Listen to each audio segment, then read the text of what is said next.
Hello friends, in continuation to our lecture series on costing, useful for your NHPC Senior Accountant Exam, let's discuss some more important questions in today's video as well. Friends, the first question is, which of the following is considered a direct material cost? A simple one.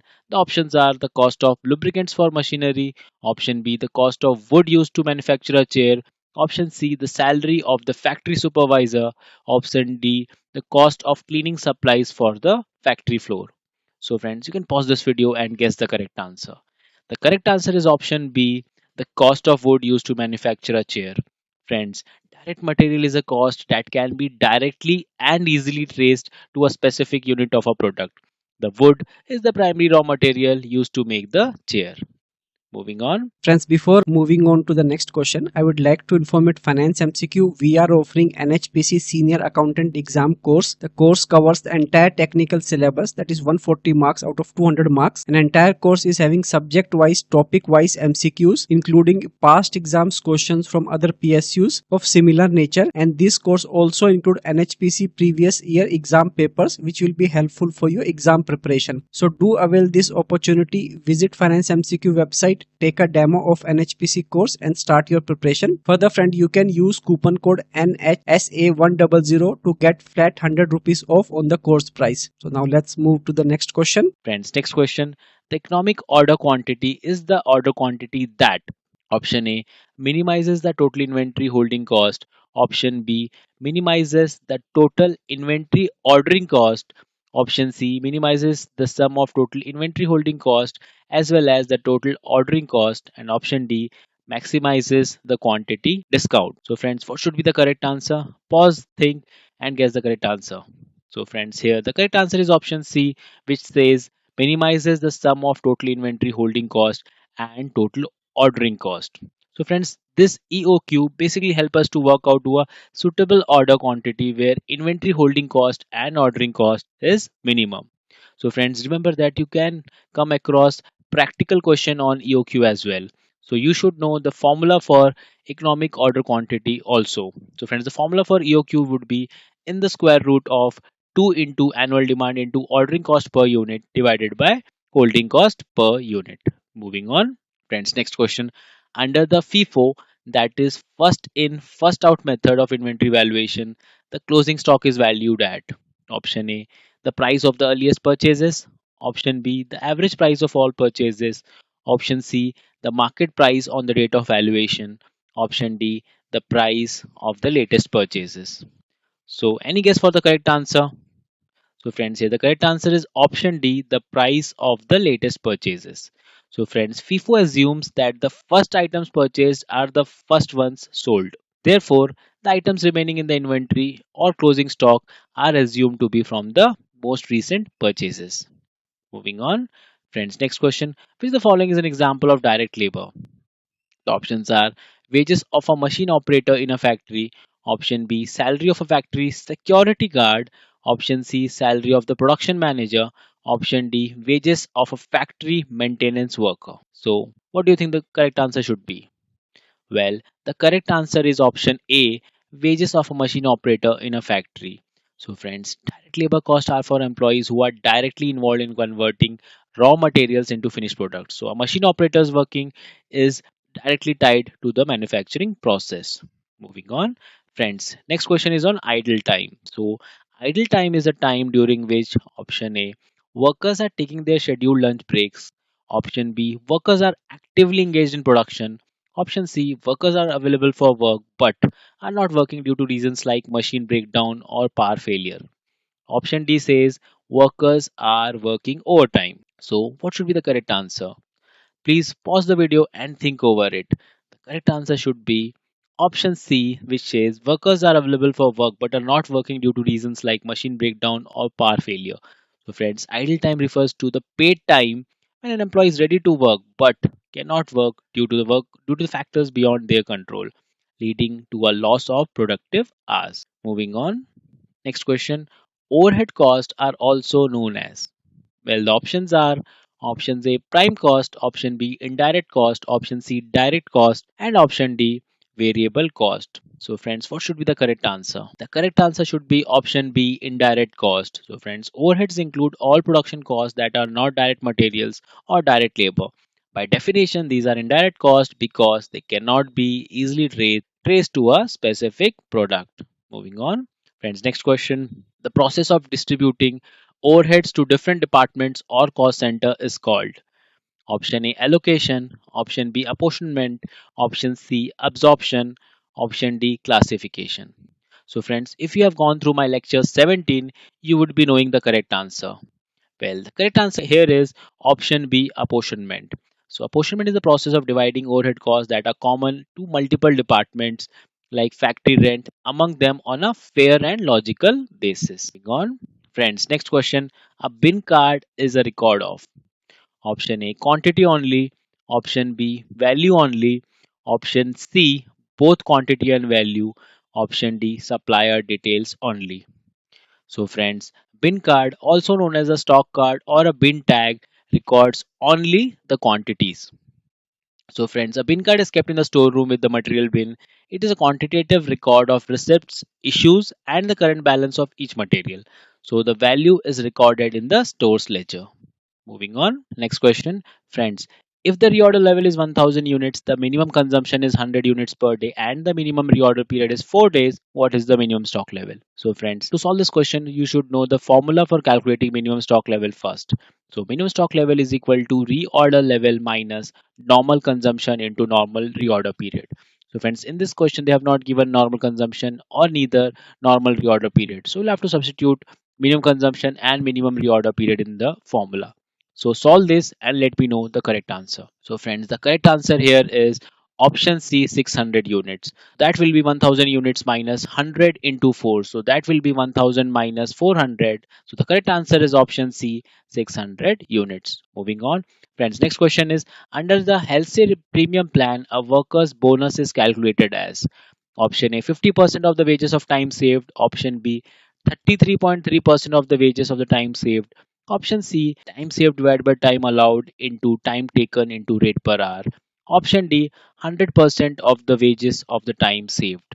So, what should be the correct answer? Please think over it, pause the video, and let me know the correct answer. So, friends, here the correct answer is option A, 50% of the wages of time saved. Friends, the health save plan splits the benefit of time saved between the employee and the employer.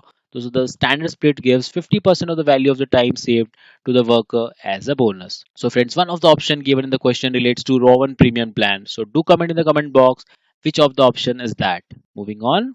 Friends, next question. Which of the following is the method of absorbing factory overheads? Option A, percentage of direct material cost. Option B, FIFO method. Option C, perpetual inventory system. Option D, economic order quantity. So, friends, what should be the correct answer here? Well, the correct answer is option A, percentage of direct material cost. So, friends, overhead absorption is the process of charging overheads to products using a percentage of direct material cost is a common method, especially when the materials are the primary cost driver. Moving on, friends, next question. The labor turnover rate calculated by the separation method is. So, friends, the option is number of separation divided by average number of workers into 100. Option B, number of replacements divided by average number of workers into 100. Option C, number of accessions divided by average number of workers into 100. And the last option is separation plus replacement divided by average number of workers into 100. So, what should be the correct answer? So friends, here the correct answer is option A, that says number of separations divided by average number of workers into 100. So friends, the separation method specifically measures employees turnover by focusing on the number of employees who have left the organization rather separated during a period. So friends, let's discuss the other options which were given in the question. So friends, option B is the formula for replacement method, while option C that is used to calculate accession rate, while option D is the formula for flux method. Moving on. Friends, next question. A cost that has both fixed and variable component is known as option A, step cost. Option B, semi variable cost. Option C, committed cost. Option D, discretionary cost. So friends, pause the video and think for the correct answer here. Well, the correct answer is option B, that is semi variable cost. So friends, a semi variable or mixed cost has a fixed element that is incurred regardless of activity level and a variable element that changes with the level of activity. Example, a telephone bill with a fixed line rent and variable call charges. Moving on, friends, the next question says the apportionment of overheads of service department to production department is known as option A primary distribution, option B secondary distribution, option C absorption, and option D allocation. So, what should be the correct answer here, friends?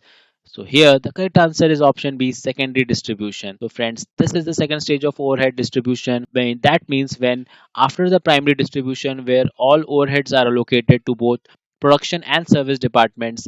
In this secondary distribution, the reappropriation is done of the cost of the service departments to the production departments they support.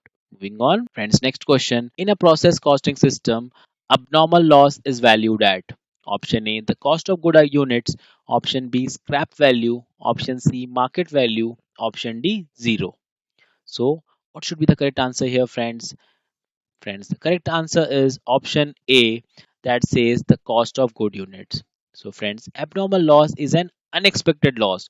So, it is valued at the same cost as good units to determine the full cost of the inefficiency, which is then written off to the costing profit and loss account. Moving on, friends, next question. When overtime is worked regularly as a policy due to a shortage of labor, the overtime premium should be option A charged to the specific job, option B charged to the general overheads, option C charged to the costing profit and loss account, and last option ignored. So, what should be the correct answer? Well, the correct answer is option B charged to general overheads. So, friends, remember that since the overtime here is a regular and an ongoing cost of production affecting all jobs, it should be treated as factory overheads and absorbed into the cost of all products rather than being charged to a specific job. Moving on, friends, next question. Which of the following would be the most appropriate basis for apportioning factory rent? So option A, number of employees, option B, machine hours, option C, floor hours occupied by each department, and last option, value of materials used. So friends, before answering this question, think that it is asking us to appropriate the cost of factory rent. So what should be the correct answer? Well, the correct answer is option C, floor occupied by each department. So, friends, rent is a cost associated with the space being used. Therefore, the most logical and equitable way to apportion this cost is based on the floor area that each department occupies. A situation when the overheads absorbed are less than the actual overheads incurred is called option A, overabsorption, option B, underabsorption, option C, profit, option D, loss. So, a pretty simple one, a straightforward answer, and that should be option B under absorption. Friends, under absorption occurs when the overheads charged to the production based on a predetermined rate are lower than the actual overhead cost incurred during the period. Moving on, friends, next question. Activity based costing is a method of option A, valuing inventory, option B, absorbing overheads by tracing them to activities and then to products, option C, calculating labor turnover, option D, controlling direct material cost. Well, the correct answer is option B, which says absorbing overheads by tracing them to activities and then to products. So, friends, remember activity based costing identifies major activities, and then what it does, it creates a cost pool around each activities, and then overheads are allocated to the products based on the consumption of these activities. Moving on. Friends, next question. In a period of rising prices, which inventory valuation method will generally result in the highest reported net income? Option A, FIFO, that is first in, first out. Option B, LIFO, that is last in, first out. Option C, weighted average. Option D, simple average. So, friends, think over it, take some time. You should know the correct answer. It's a quite a simple, straightforward one.